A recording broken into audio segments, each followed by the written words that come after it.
Гран-при за сольный номер «Тем-Тем», 7 первых мест, специальный приз за внедрение народного танца в молодежную среду и премия за вклад в развитие народного творчества.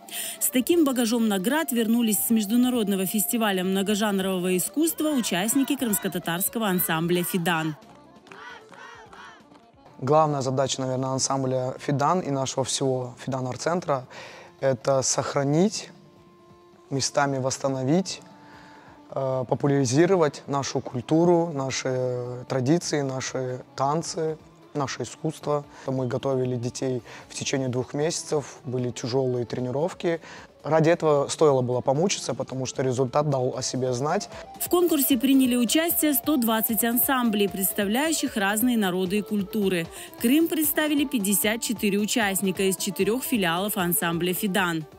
Прекрасная, невероятная плакетка вот в таком бархатном обрамлении отправляется в Республику Крым!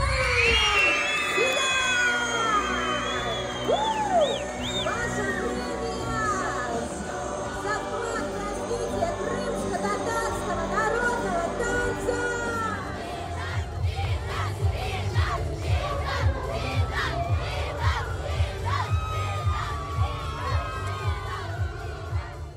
Народ Кавказа, они очень любители по танцевальной сфере, и бороться с детьми, которые с рождения занимаются танцами, и на профессиональном уровне они занимаются танцами, было очень тяжело.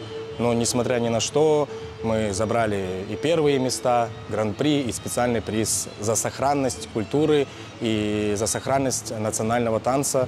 Участники из Крыма покорили жюри разнообразием номеров и удивили яркими постановками. Наша гордость – танец, который был на этом фестивале один-единственный мужской номер. Это станцевали наши мальчики, танец «Егитлер». Очень достойно, на хорошем таком уровне. И жюри тоже это оценили, подметили, что за все время проведения фестиваля был только один-единственный мужской танец.